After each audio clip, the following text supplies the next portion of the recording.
You should play Fire Mage. What are you talking about? Are you serious right now? Ah man, this is another clickbait video. How do you expect people to take this channel serious? I think WoW should be playable without a monitor. Oh my god, WoW is coming on Xbox! Alright, I will take this seriously. Listen, Midnight is changing how classes work drastically. On one hand, you have specs that are finally playable without add-ons and can offer gameplay interactions worthy of $15 a month. On the other hand, you have feast human excrement. On the other hand, you have Fire Mage. Hey man, we don't vibe like this on this channel. Dad? Hell no, fool! It's your mama! Now let's revise it one last time. You will not criticize Fire Mage. I will not criticize Fire Mage. You will be fair to all specs. I will be fair towards all specs. No more mentioning Fire Mage. No more mentioning Fire Mage. You will be promoting microtransaction for housing, decor. Man, what the fuck?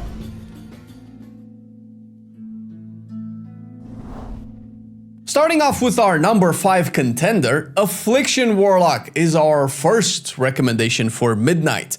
After years of shoving down Malefic Rapture down our throats with increasingly difficult problems to resolve that needed to be fixed with many reworks left and right, the current version of Affliction we are getting is literally the Affliction people have been asking for since before my country was a democratic republic. Allegedly. The basic concept of Affliction not only went back to its roots with your shard economy being spent by Unstable Affliction and Seeds of Corruption, but also improved with a lot of talents that address the modern design of combat encounters. You can have very dedicated single target damage builds that will melt raid bosses. You can focus on pure mass AoE burst with Seed of Corruption spam, something not unheard of in Eastern Europe, or take a more vanilla approach with tap targeting Unstable Affliction, ramping up a damage buff for spread cleave damage glory. And this is just a start. Being able to swap between different builds to hopefully dodge the often inescapable worst enemy of Affliction, the off-meta bench, is already good enough, but the Warlock class is getting pretty significant changes in how it will address the party utility they bring. Healthstones will be stronger with talents such as Empowered Healthstones, aptly named. And that's great even if it doesn't sound like it. In a group, Healthstones usually act as a second health potion. When fighting difficult content, which usually is the situation that makes you think whether Affliction is a good spec or not, having an extra mini defensive will be great, especially now with everyone losing defensives left and right. Well, everyone except you lucky dog! But also, cool new toys are on the horizon. Frequent Traveler is a new talent that lets your gateway be used twice before getting it on cooldown, changing the dynamic of raid mechanics and group mobility. But maybe the most important is the curse reworks with Foul Mouth, making them AoE, something that will boost your value in Mythic Plus, making the worst content for Warlock not only bearable, but maybe even desirable since curses offer a significant leeway for your group to survive. And let's not forget, you can get these on steroids so hard that not even The Rock will be able to call them natty. Affliction Warlock is the modern version of a ranged caster solving complexity problems with straightforward talent design and addressing veterans of the spec with what they fell in love with years ago.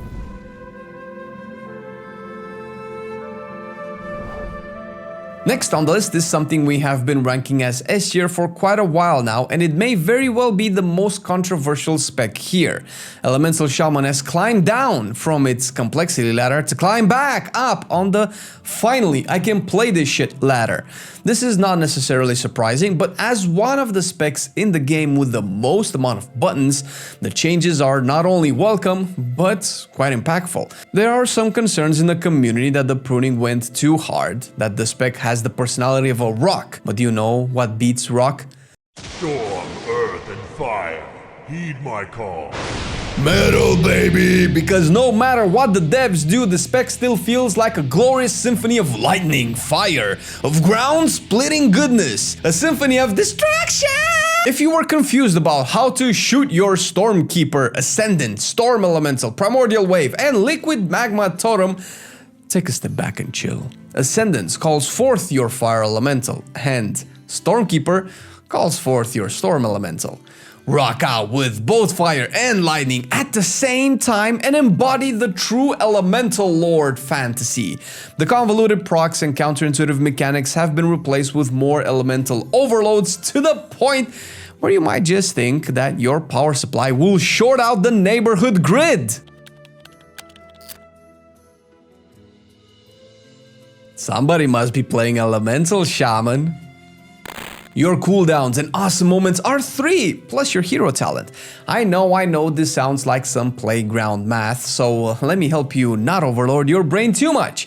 Your Stormkeeper will spawn your Storm Elemental, of course, now with all of its buffs and all of your talent synergies.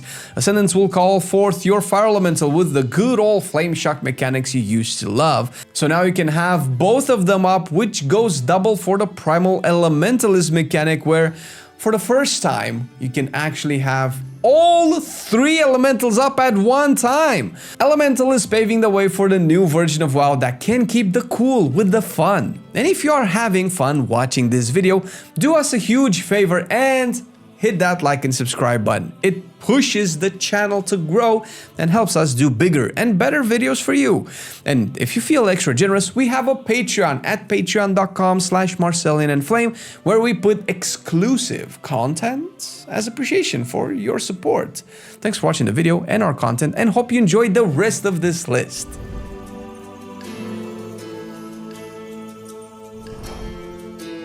An unexpected turn here at the Marcelian&Flame channel. A lizard has made it into one of our videos. Devastation Evoker is slowly turning into what I would like most ranged DPS to be. It's weird that with all of these veteran specs that have had decades of design behind them, this little gem is quietly hiding some of the best gameplay WoW has ever had. Whether or not you are a fan of dragons, or whatever Dracthyrs are, you cannot deny that soaring over the battlefield, blasting all enemies with dragon breaths, is really cool. And you know what's even better? Doing it again, holy shit! Not to mention that what feels even more impressive is how this spec has so few buttons, yet somehow manages to do so many things with them. And the cool part of this comes from how the hero talents add depth and spec identity extension to it. Yeah, I know, funny, right? Hero talents are actually impactful not only for the playstyle, but also the class fantasy. Who would have thought? Flame Shaper adds a second charge to Fire Breath. Now, this sounds incredibly dull if you don't know that Fire Breath enables more resources to be generated, more consumers to be cast, which in turn gives you more Fire Breaths. And this is doubly fun for Flame Shaper, since your consumers, Fire and Disintegrate, will actively also consume your Fire Breath damage over time effect on your enemies to deal even more damage than it would have otherwise. Every button you press is connected to another button you want to press, which is connected to an awesome damage button that comes back to make the first button fun to press again. Buttonception! That should be the name of the hero talent, actually. Or you could pretend you are Maverick, the scaly gecko with your boys flying in a squadron and bombarding your enemies with tons of fiery and rocky freedom by playing Scale Commander. Your Deep Breath is no longer just a cool ability for fucking shit up, but is also the apex of your damage output with the playstyle that you build towards with bombardments and mass disintegrates. Nothing says Godzilla more than firing energy beams out of your mouth, melting your enemies to pieces. Well, maybe going to the gym once in a while and eating some goddamn protein, holy shit! Protein.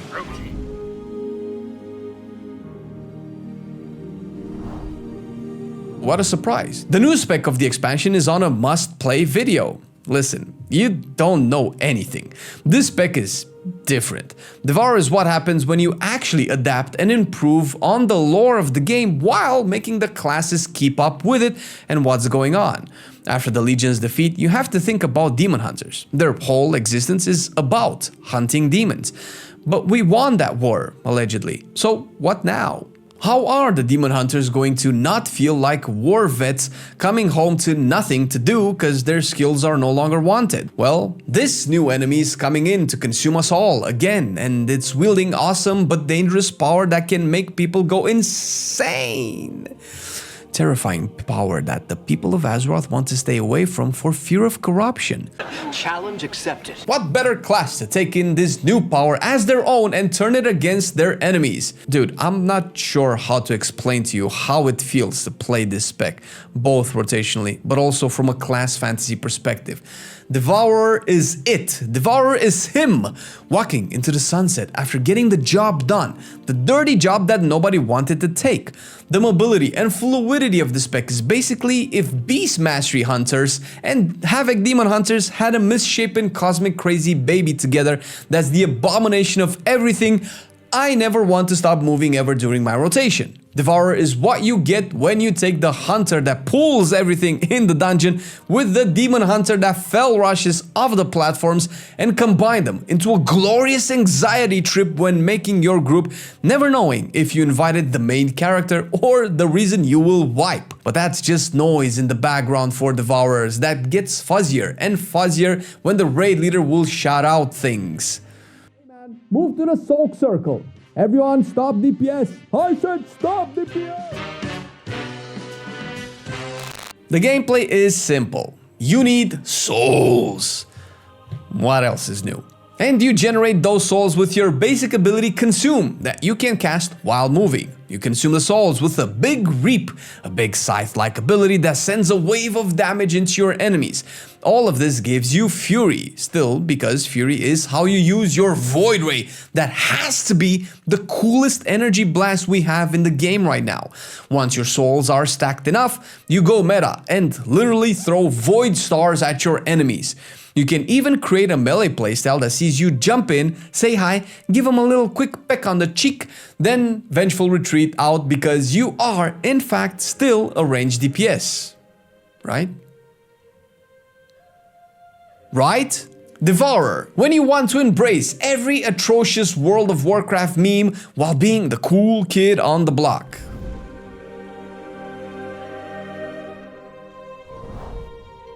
Coming out of left field, last but not least, the underdog that has surprised all critics, Demonology is at the moment the ranged DPS pinnacle of class fantasy. Let me clue you in on what Demonology is right now. Basically, a tiny little Burning Legion commander. I'm not sure if there is a demon in the lore that you cannot summon right now through different means. With the latest changes to Demonology, you essentially are the conduit to the demon world of Argus, where not only do you beef up your tyrant for explosive damage, but you can finally summon a Doom Guard by pressing a button. That's right, the biggest, baddest demon this side of the Twisting Nether has made its way into a DPS cooldown you can press, and boy does it look cool. And also, don't tell the demon hunters this, but the whole Argus thing, yeah, I'm not sure if those are specific demons that serve Sargeras or just a lost Vengeance Demon Hunter or Havoc Demon Hunter that you call down to dirty their hands for you, because nothing says daddy harder than you sending your little demons to take out the trash, grab some groceries and hand you a beer as you watch your enemies trying to figure out how to break the line of goddamn demons to get to you. Spoiler alert, they don't, they just die. The playstyle has remained ironically simple, with building shards with straightforward spells like Shadow Bolt and Demon Bolt, and consuming them on spawning demons.